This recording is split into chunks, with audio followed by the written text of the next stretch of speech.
first question is about the Fabtech. So it looks like that the adaptive technologies, they are gaining more and more, let's say, part in our business. And thanks to Kawasaki, ABAGY is able to demonstrate the adaptive welding technologies.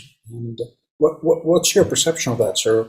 Do you see it as a big opportunity, or something? It's one of those things that I think is, in some ways, it's the holy grail. In some ways, and by that I mean, if someone can really nail it, if they can really nail it, it has remarkable potential to unlock capabilities. Remarkable. I generally don't get too overexcited about new technology like that. I tend to stay a little bit on the skeptic side, because I believe the marketing usually tends to outpace the reality. Okay. And that's one of the things I've noticed working with ABAGY, is that you guys have been very metered and, moderate in expressing what your system can do. We've had transparent discussions about saying, okay, if it's this system or this type of application, yeah, it's going to be a good fit. And if it's that type of application, then maybe it won't. Because nobody's technology does everything. But I think the more and more people are doing it, and the better they're getting at it, the more and more I'm seeing people actually be able to deliver on the goods, as far as what that system and what the promise of the technology really is. So if that keeps going, it's going to be a real game changer. I do agree. There were so many attempts to automate high mix, low volume segment, and so many unsuccessful attempts. The reputation of automation of high mix, low volume is not ideal for now. But you're right, the technology is changing, and apparently the technical vision capability is changing drastically during the last several years, and that's becoming a real enabler for those kind of technologies as well. And yeah, if you look at the robotization as such, or robotic welding in particular, what kind of what type of trends you are notifying right now in general? So what the people visiting Fabtech need to pay attention to? Sure. If it depends on the business size, really. So, and the size of the applications, I hate to say how deep someone's pockets are, but that is part of it. There's a couple things I would look for. One, because I have a soft spot for small businesses, that's kind of where I'll start. If I'm a smaller to medium-sized business, I want to look at a couple of things. I want to look at solutions like ABAGY, which is remarkably cost-effective, because a lot of those smaller businesses also tend to have high mix, low volume applications. And I want to talk to people like that, and I want them to show me how it works. I really want them to show me. Then I want to find a partner who, this is going to sound a little ethereal, but I'm going to want to find a partner there that I jive with, as far as someone that can provide a welding cell for me. There's lots of cut and paste welding cells out there now, differentiators on a technical side. Outside of a solution like ABAGY, they do get a little bit tougher to find.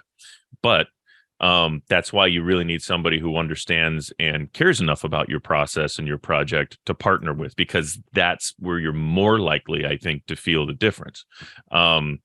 And also, I'm going to look at places like, Formic, or other people using the ROS model, the robots as a service. If I'm on a budget where, I know that I need this I know I need this technology, and I can't find people, which isn't changing anytime soon. So you're getting painted into a corner where you have to do something. I'm going to seek those people out, seek out those services, and see if that can be a solution for me. If I'm larger businesses, then personally, if I'm a larger business right now, I'm looking for alternatives, honestly, to my current supplier, because and I'm looking at solutions like ABAGY and how I can deploy them at an enterprise level. Those are things I'm looking at.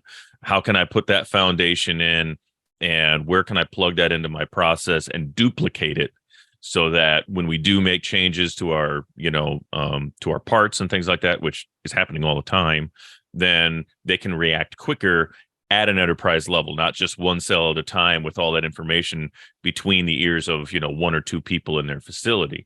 And like I said, I'm looking for alternative suppliers, because, and by alternative, I mean, I'm starting to think, you know what, I'm going to move away from that single source of robot OEM that I've been using, and I'm going to start bringing in two.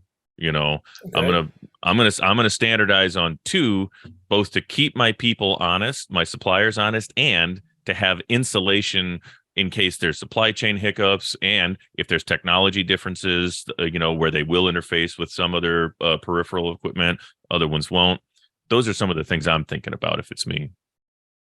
Just for my curiosity, because ABAGY was trying to, or was experimenting in several areas of the world to deliver so-called production as a service model, pretty much like what Formic Yep. is doing. And in that time, the customers were very, very skeptical.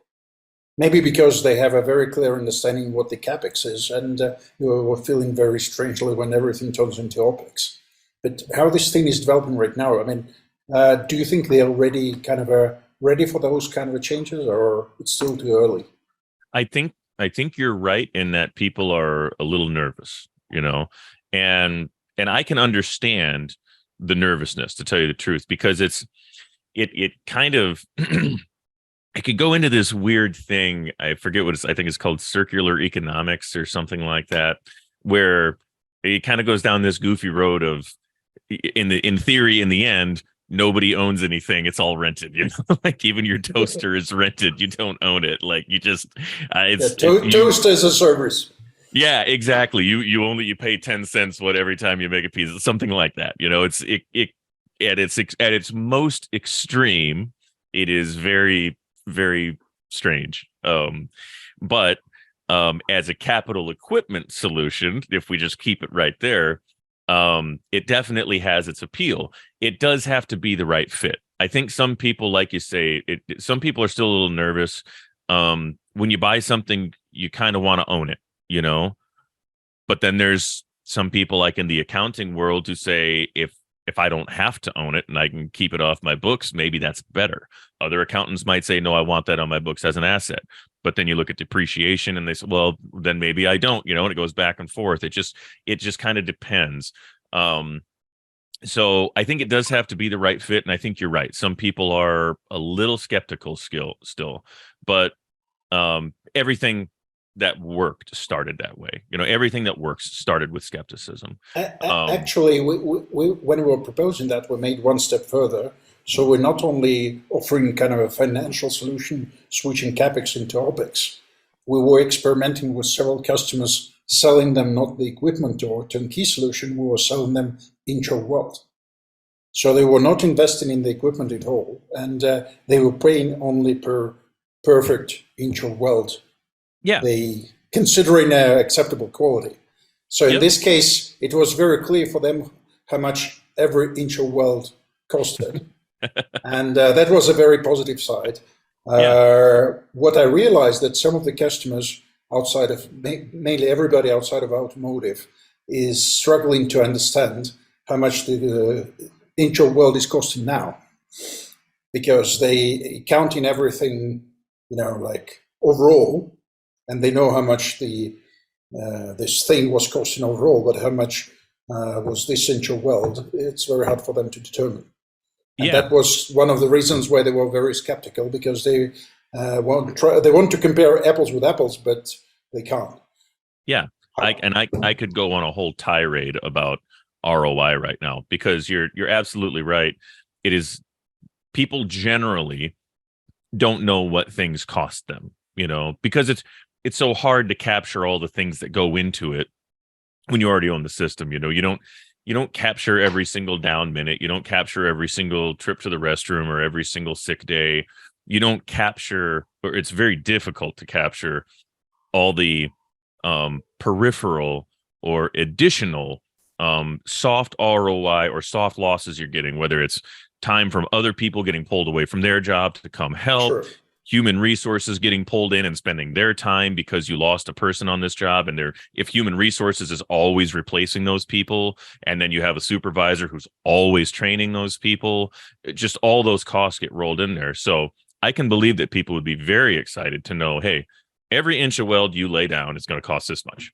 You know, you can count on You know, that. well, what I also realized, that currently there is no independent or almost non-independent third party which is able to come and make the audit of the production site. And exactly like you're saying, okay, here guys, the cost split. And because you made another extra step in the corridor, that cost you X. Yep. And the moment when the supplier comes to the customer and saying, look, you're losing here and there, some of the customers think that it's not a, let's say, independent opinion. And clearly that sometimes looks like a truth, but they would love more to have somebody independent who can audit everything and give them the whole picture. And I'm actually looking forward that there will be such services, because I think it's a great demand right now when they're deciding whether to go with automation or partly going with the automation. There is something which is everybody's missing, is what's the current state right now. Yeah, I think that's a really good point. And I got to believe that if somebody wanted to do that, if they could find the right network, they could make, a killing at it, because you're right. It's and I can just use, back when I used to be an integrator, I could use that as an example. We'd come in and I would do what I would call for people, an automation audit. Granted, it would be relatively high level, but we try to look at, how many people were doing the job, how many hours they were spending, how many people, how many hours a day, how many shifts a week. Those big 3 questions on ROI right there. And then you try to find out, okay, parts you're going through and, burden rate and all that stuff. But in the end, even when you present that to the company, they still know that you want to sell a system. So it's, even if you are being 100%, it's hard for them to see it as unbiased. And then if they do it themselves, if an accountant or a purchasing person gets it from their internal people, then especially if they know those people want a new system, then they'll think that one's biased too. So it's very hard. Or the third alternative is that the purchasing guys need to explain why they were not perfect before. Yeah, exactly. Yeah, then there's well, God, we didn't screw this up. No, that system's fine. So yeah, it can get muddied real quick. So and also I know it's difficult, that kind of audit that you're talking about. Sometimes that takes a deep dive. I mean, you got to talk to several people to really pull in how much time they're putting into that system. And the thing is, I don't care what the system is, there's always going to be complaints, and you will have to filter that out from the reality. You have to find where does the complaint cross the Rubicon into being a money losing issue, or just a complaint, so there's Sure. a lot of things to weave out there. And do you think the customers are ready to pay for this kind of independent researchers, or they still don't want to know the truth? My guess is the companies would like that to be provided somehow by the integrator, and try to get it rolled into like the overall cost or something, or deducted from the cost. Like they don't have to pay for it unless they purchase the system or something. That would be my guess. Good. So thank you very much for the time you spent. So, Absolutely. and it will be really big fun, I think, because you know that we're going to weld continuously. Yeah. So we have already pre-assembled a lot of work pieces. Yep. And we'll be very happy to host your customers and your potential customers who are interested in the automation of high mix, low volume. So very happy to host you at our booth, and basically we'll see each other in 2 weeks. No, 3 weeks from now. 3.5, something like that. Yeah. No, I'm excited to bring people over there, Alex. That's going to be I'm excited about the ABAGY product in particular. I've got to see it work, and like I said, it's one of the few right now that I know of that's actually delivering on what it says it can do. And especially in the industry I work in, where you're doing adaptive welding and high, heavy deposition welding and things like that. That's a place that needs it right now. So I'm excited to see you guys there. It's going to be fun.